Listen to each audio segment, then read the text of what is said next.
Welcome to the Road Ahead Cafe. Hang on to your hat and enjoy the ride because you're about to get some powerful insights and practical hacks that will take your daily life to the next level. And now, here are your hosts, Rick, Frank, and Peter. Welcome to the Road Ahead Cafe. And today we are doing our book talk episode. And we're going to be covering The Four Agreements by Don Miguel Ruiz, which is one of my favorites. And if you have not seen it or read it yet, I would suggest that you go out and take a look at it. And just really good stuff here. Peter, why don't you get us started today? Okay, well, thank you very much, Rick. Who is this guy Ruiz anyway? Who is he? Well, what he tells us is that he's a Nahual, or that's the Spanish, master of the Eagle Knight lineage of 1,000 years of Toltec Indian ancestral wisdom. And in this book, he promises to reveal the four agreements, which he says are the summary of the Toltec's mastery of transformation. The Toltec masters were forced to shield this knowledge from those who were not prepared to use it wisely or who might intentionally misuse it for personal gain. But ancient prophecies foretold the coming of an age, this is all from the book, folks, and it would be necessary to return the wisdom to the people. And now, apparently, is that time. Well, not right now, today. It was back in 1987. The book itself was 97. But anyway, you get the idea. And now, my listeners and viewers, I must ask you, are you prepared to use this knowledge wisely and not intentionally use it for personal gain? Well, maybe a little bit of personal gain, but not a lot of personal gain. If you said yes, you may well have just learned the first. No, that's not the first agreement. Well, it's a good agreement, though. So no need for you to take out your secret decoder ring. Indiana Jones has left the building. Just stay tuned. Rick, Frank, and I will give you 3 takes on 4 agreements in less than 30 minutes. Back to you, Rick. Good stuff, Peter. Frank, what do you think about this? What do you think about the 4 agreements? Well, if you read the 4 agreements, there are actually 4. They say it's be impeccable with your words. I quote here, don't take anything personally, don't make assumptions, and always do your best. That might be Toltec wisdom, but was something my mother always told me also, hey, Frank, watch your language, because then I was playing with the kids, you know how it goes.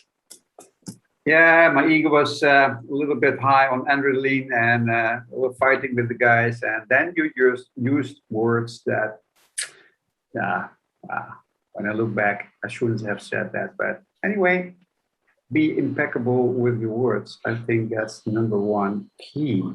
And I think that's a very interesting way to look at things. Don't take anything personally. We talked about it in a previous podcast. I think that's a great statement because we all make it our own. Look at social media and see what happens there. It's about that, at least in the most negative things. Of course, there are a lot of constructive and positive thoughts about things and real open-minded discussions. Don't make any assumptions. I think that might be the most difficult one because we are living with the assumptions, with the when we go to school, when we get education at home, feedback from friends at work, and so on, we constantly get bombarded with all kinds of opinions, ideas, and assumptions also. And always do your best. That's the one. Yeah, always do your best. Then I have the question. When are you doing your best? What does it mean, always doing your best? That means also that there is, from my understanding, what's the assumption behind number 4? So I think Don Miguel is a great guy, but number 4, I have a small question mark, to be honest. What about you guys? All right. Thank you, Frank. So about 10 years into my spiritual journey, I started to look in the mirror more. So it took that long for me to think that maybe I needed to work on me. And, this whole mirror thing is, it's a profound symbol in a lot of this work. A great example of self-reflection and as the book says, seeking happiness and love. So there's this principle of the smoky mirror and the dream between us and our God self. And so what we have to do is try to get past the illusion. We talked about programming in an earlier episode. And so we're always in this dream state where we can't really get a grip on how to either cope and if we're coping, how do we elevate? So, for me, this book represented some great wisdom. It also simplified for an overthinker 4 things that I could do that really felt intuitively like great starting points. So that's why I really appreciated, when you guys brought this up and that we would talk about this book. So, Peter, you want to go a bit deeper? Yeah. Let's have a look at what Mr. Ruiz promises us. He says, if you honor this formerly secret ancient teaching, this is the power that you're going to get from this wisdom, freedom, true happiness, and love. So, given that this is the power you're going to get, I was a little confused as to why we might have to hide this for 1,000 years from wicked people who might intentionally misuse it. I think it's overblown un poquito. After all, who needs some love and true happiness more than somebody who's being wicked? It maybe would help heal their hearts. Now, in the book, you're going to read phrases such as allies, personal power, first attention, second attention, being impeccable. And some of you, perhaps some of you older folk, might recognize those words from earlier books, those by Carlos Castaneda, who began writing his books in the 60s. And it's kind of a weird pedigree because Ruiz and Castaneda are on 2 completely different paths. Castaneda was a University of California anthropology student who apprenticed himself to a Yaqui Indian brujo or sorcerer who was an heir to the ancient Toltec wisdom. And in his books, Castaneda would describe his hallucinogenic trips that he would take from imbibing jimson weed and mushrooms, which almost drove him mad and invariably left him puking his guts out. He spoke of meetings with witches, men of power, magical demonic forces, which constantly tried to kill him. And the climax of one of his trips into the desert was where he found himself jumping off of a mountain cliff. The purpose of that path, that form of Toltec wisdom, was definitely not to improve your daily life. If you undertook this sorcerer's path, you were attempting to gain, at great risk to your life, enough personal power, another phrase you'll find in Ruiz's book, to provide you with 1 cubic centimeter of chance, so that at the moment of your death, you could escape the fate of ordinary mortals like myself, whose consciousness would be blasted into 1,000,000 pieces. And instead, because of that power you'd gathered, you held your identity and awareness intact, and you were able to make the sorcerer's leap into infinity. But learning to be happy is a good thing too. And so perhaps Ruiz's book would be more your style. What I liked best about the 4 agreements was the stuff before the agreements themselves. He begins talking about them. The stuff he wrote on domestication and dreaming. Now, this also comes from Castaneda, but I use the same metaphor in my mindful pathfinding. Now, be warned, this ancient Toltec truth, which I'm about to lay on you, may shock you. So hold on tight to something. Here it is. What you are seeing and hearing right now is a dream. You are dreaming right now, even though you feel awake. That's some pretty heavy stuff, right? And if your brain just checked out on you, I don't blame you. If you see your hand reaching for a candy bar in a futile attempt to make things seem normal, it's too late. You are in the matrix. No, I'm just kidding. It's just a metaphor. That's all it is. It is one that does approximate what research shows. It seems that the brain doesn't always show you what's out there. It prefers its own preconceived version of reality, even when it's confronted with facts. And where did it get this internal description of who you are and how the world is? Well, here's a story about how that happens, which is in the book, and Castaneda uses it too. As a child, your caregivers, authorities, and influencers try to hook your attention to only notice the things that support their story of who you are and how the world works. And the way that they make sure your attention is hooked is by rewarding you with approval when you agree to pay attention to what they want you to, and punishment when you with disapproval when you don't. And at a certain point, your brain gets domesticated, and it doesn't really need those people to keep you in line, to keep you in society's dream, because it self-regulates. Your brain does the rewarding and punishing itself. And Ruiz contends in his book that being trapped in this type of dream is like being in hell. We are, in effect, making our own hell. There's doubt, there's fear, there's anxiety, frustration, anger, hopelessness, basically your average Monday morning. But Ruiz offers us a way out, the 4 agreements. And if we choose to live by the 4 agreements, he assures us we will create a new dream, our personal dream of heaven, he says. Now, I'm shuffling the order in which I speak of these agreements because for me, they make more sense this way. So I'll begin with the 2nd agreement, don't take anything personally. Remember, Ruiz explained the reason we're trapped in this negative dream is because we're so desperate for the approval of others that we agree with whatever they say the world is like and we are like.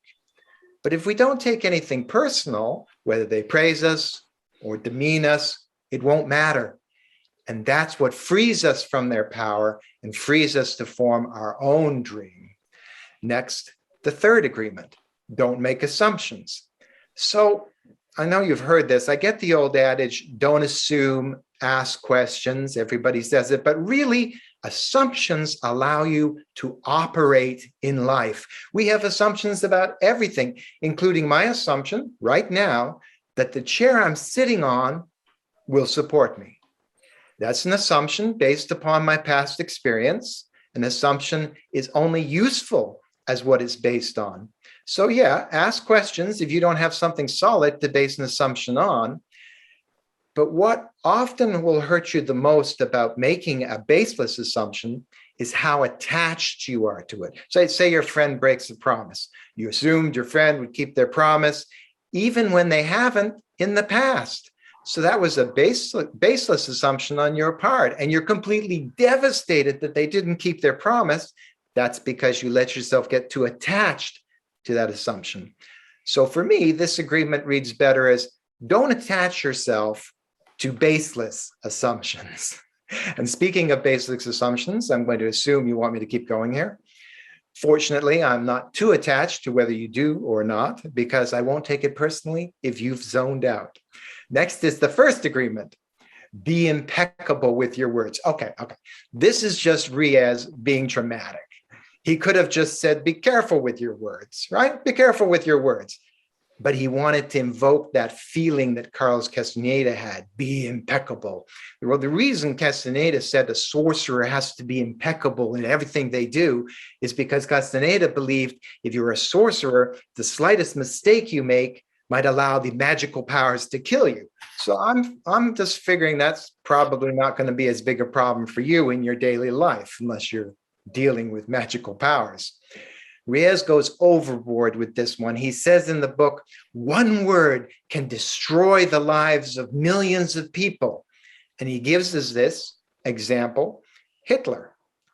Yes, Miguel, I'll try and remember to be impeccable so my words don't accidentally spark a world war and massive genocide, okay? I'll be sure to watch that. It doesn't relate to where we are in our own life. But the interesting thing here, the main reason Ruiz wants you to be careful with your words is because other people might take them personally or make baseless assumptions on them and get them upset. So I figure if that happens, you just give them the book. Don't take it personally. Don't make assumptions, right? And then they'll be okay. The fourth agreement is always do your best. I understand why Frank had some difficulty with this. But his idea is, what he's trying to suggest is, if you honestly do your best, then you'll be able to sleep at night because, after all, you did your best. Except that I know people, I'm sure you do, who no matter how hard they try, they're always convinced that they could have done better. And it actually torments them, even though you say, no, you did your best. And they go, I should have done this, I should have done that. So it doesn't always work that way. My version is, remember that everyone always does their best. And because I'm trying to be careful with my words, right? Impeccable.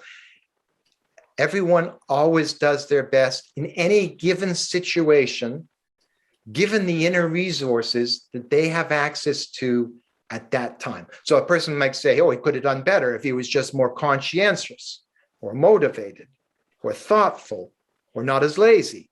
And that's exactly my point. Yeah, in that given situation, he didn't have access to those inner resources of being more motivated, more conscientious, less lazy. And that's why he couldn't do it. It's just logic. If he'd felt more motivated or whatever, he would have automatically done better. And the point of this is that the same thing that is true for others is true for you. You always do the best you can in any given situation, automatically, given the inner resources that you're able to access at that time. Or as my non-conscious mind, my deeper self that I call my pathfinder once told me, you do the best you can, and sometimes you fall short of the mark. And that is life in a nutshell. So I'll end this, but I just want to make one skeptic's note. Ruiz promised that in this book, if you honor these 4 agreements, you will transform your life, be 100% in control. And we read the book and we feel really great. And guess what? Turns out there's a 5th agreement. We didn't know about this 5th agreement.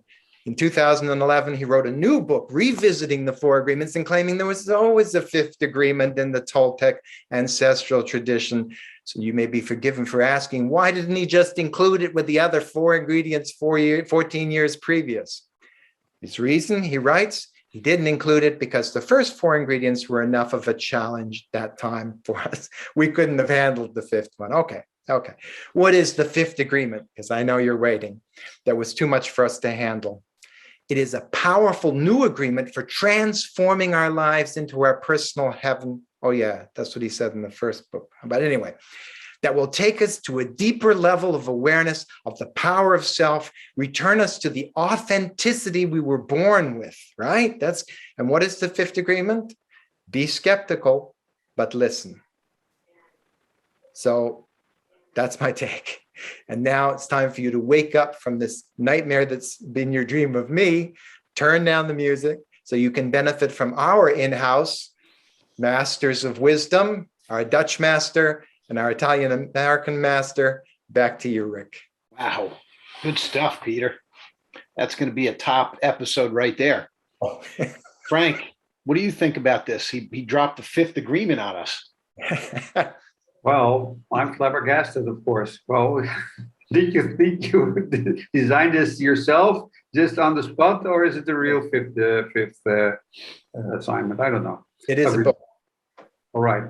The key in his book for me is that he elaborates on your domestication. Mm-hmm.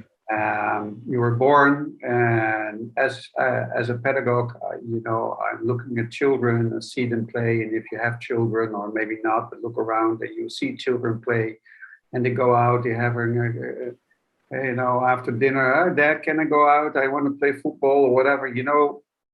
Everyone does that when you're small. But then something else kicks in, and he says it's the domestication.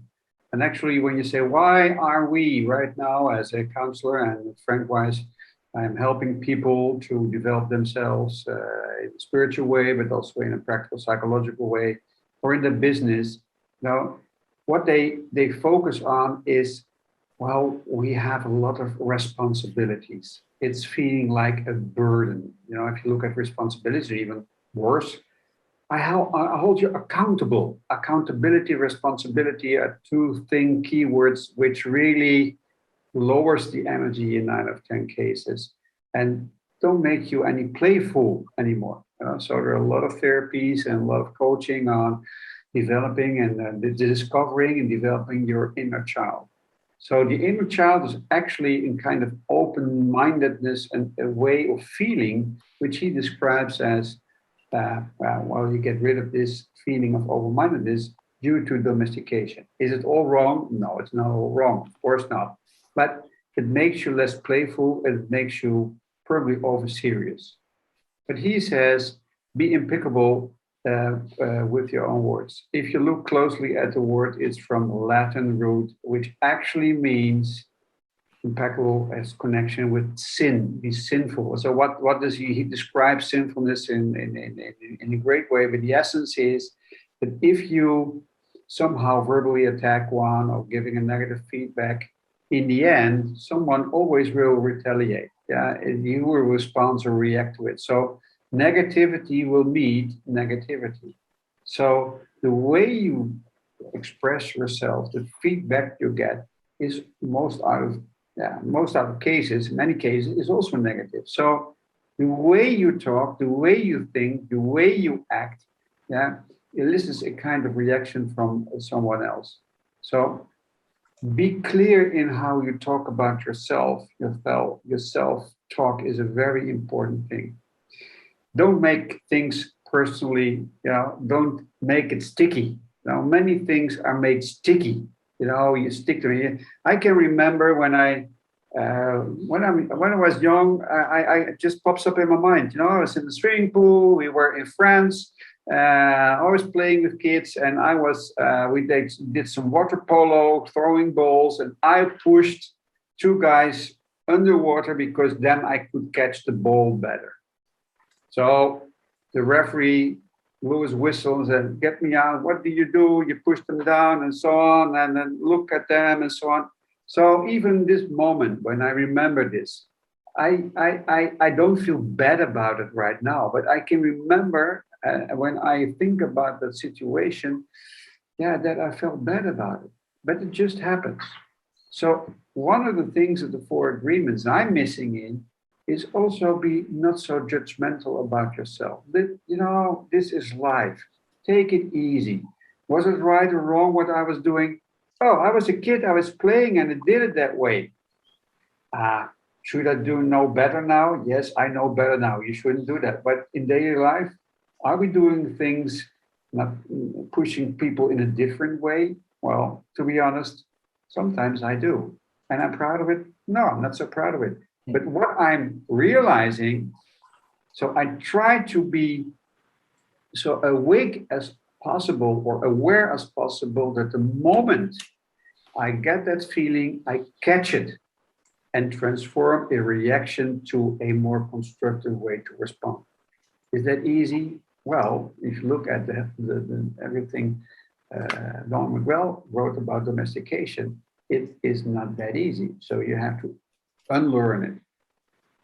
I think the 4 agreements are a great way to look yourself again in the mirror and to reflect on it. But again, don't judge yourself and say, okay, I'm doing all wrong and I'm not good enough, because that won't help you. Decide today to do it different. Decide today that you do it in such a way that you honor yourself and honor other people. And you might disagree. Of course you might disagree. That's not a problem. We are here. We live together, and sometimes we agree, sometimes we don't agree. But it's the way you deal with it, and the way you do it in a constructive and more optimistic way. That, I think, is for me the main lesson if I look at the 4 and even the 5 agreements. Good job, Frank. So I just, while you were talking, I canceled the polo match when you come over to the States. I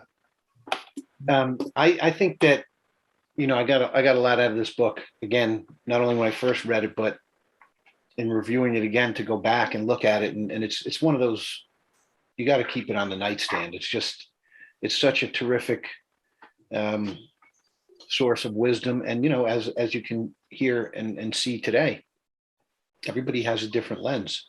So, this dreaming while awake part, I actually feel like when I'm dreaming that I'm actually aware of those dreams. So, some of these rules and beliefs that we get saddled with, I'm actually questioning them.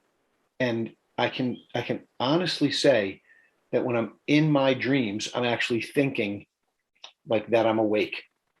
So I actually have this strange ability to think that way while I'm dreaming. So I'm assuming that I'm gonna feel like I'm in a dream state while I'm awake, because it sometimes feels like that. It sometimes feels like, is that the reality, or is this the reality? So I don't know if either of you have felt like that, or anybody listening or watching has felt that, but I sometimes go back and forth, not being sure whether this is, the real thing, or the dream state is real. So I can totally relate to that. And a lot of those rules and beliefs are maybe the opposite or suspended in that dream state. So, there's incredible stuff happening in there. And, whether this is the imagination or the brain telling me what it sees, for me, there's a very fine line between the waking and the dream state. So just a little bit about Rick there for you. This attention thing, studying attention and studying, children wanting to get attention and how motivated we are by that. I've spent most of my life in sales. So recognition and the approval of, not only a customer or a manager, a loved one, a partner, when we choose to focus on that, it can be a challenging slope, because once you get addicted to getting attention or recognition, then of course you are going to leave everything that happens in the hands of somebody else. Not my style anymore, but I definitely lived a long time in that, so I can relate. The learning thing, this domestication thing, I can totally relate to that, because I remember being the youngest of three kids. Every day somebody was saying, "Oh, good boy, Ricky, good boy." So I was totally, it almost feels now when I hear this, like I was like a farm animal. It was like just this good boy thing meant so much, and be a good boy, and quick disapproval when I was bad. So we begin to be ruled, by these inner laws. And, as Ruiz says in the book, our safety sometimes depends on getting this feeling that we're obeying these rules. As a parent, growing up in the parenting, studies, they always said kids love structure. But the other side of that is, that it's almost like saying that we have to keep them in a box in order to manage them properly. So, in life, we're always searching. One of the key things when I read about the fear portions of the book, fear of death versus fear of fully living. And, as a 59-year-old adult now, thinking about, well, did I do the things I want to do? I don't want to have regrets, and how do I live life fully? My own dad passed at 53, so I'm very cognizant of that. And we have so many agreements that we make with ourselves. When you read this book, you start to think about all of the things that we tell ourselves all day long, to justify our behaviors, our actions, our thoughts, why we do things and don't do things. So I wrote down a few notes about the agreements. For me, words are very important. So be impeccable with your word. Ruiz says our word is a force, power to express, communicate, think, and speak. One of the reasons the three of us came together to do this podcast is so we could share these things with you. So we want to be impeccable with our word here on this show. That's the key to master this first. I do believe that my words make a big difference.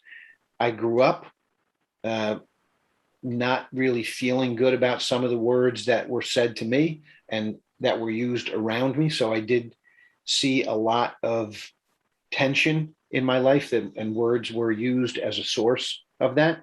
So I became hyper aware of it. And now in my own life, I try to use words as an instrument of change and elevation and to heal. So I would say, if you're listening and watching today, that can be a great first step.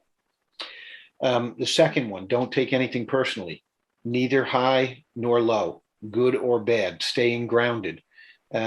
As, again, a very high energy person, I've had to learn to stay in that middle ground. If I'm not too high or too low, that's a great place for me. It's not my norm, but if I stay there, I definitely feel the difference. Don't make assumptions.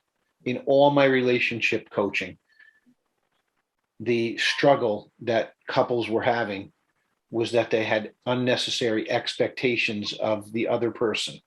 And so one of my hallmark teachings was to try and not have expectations of another person. If you want to have them of yourself, fine, but try not to be, expecting things from other people. So no assumptions, no disappointment. And this fourth one, always do your best. I find as I get older, having a standard of doing your best without thinking about it is actually easier. I find it to be easier than when I was younger and I tried to cut corners or find the shortcut, especially in work life, where accumulation and achievement and competition makes you seek an unfair advantage sometimes. So it's actually easier just doing your best every day and not looking at what the other person is doing and not measuring yourself by what anyone else is thinking or doing, and trying to remove that competitive, this one speed, doing your best and being honest, actually eliminated the struggle for me. So, that's my take on this. It's just been a very valuable tool. Peter, you want to give us your summary? Okay, so I enjoyed the book. I tried it out in my life. And from the trying of it, I actually got my own 3 keys to life. The first being, remember yourself. You're not your brain. You're not your thoughts. There's more to you than you know. You have a deeper, wiser, better informed level of mind. The second was, own your experience. Yes, stuff happens to you. That's true. But what you think about it, as we discussed in the previous episode, your thoughts determines the quality of your experience with the situation. And the third was, embrace your aspects.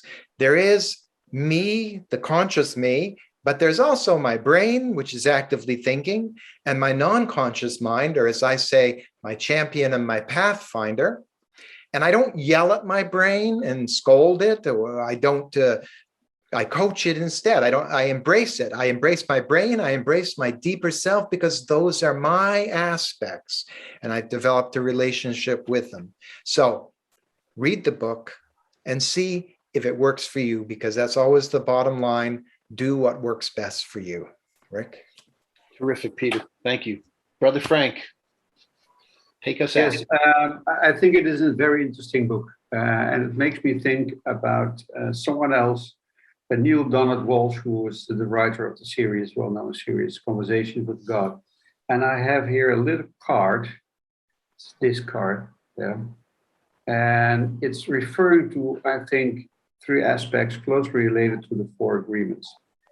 It says, think only what you choose to experience.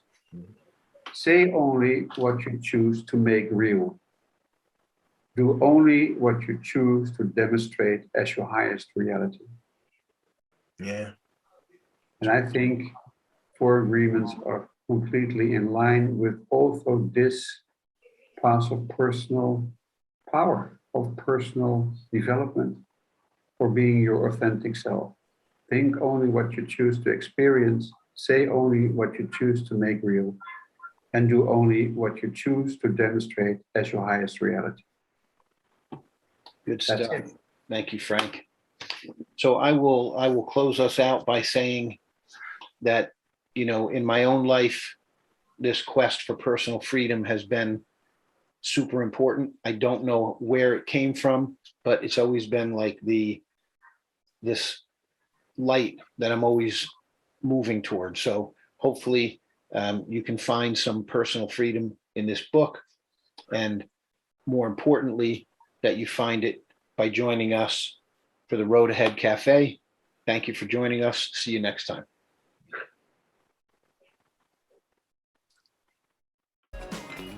We hope you enjoyed this episode of the Road Ahead Cafe. Hungry for more? Don't miss out. Follow this channel and be sure to subscribe to our email at theroadaheadcafe.com. Thank you for stopping by. See you next time.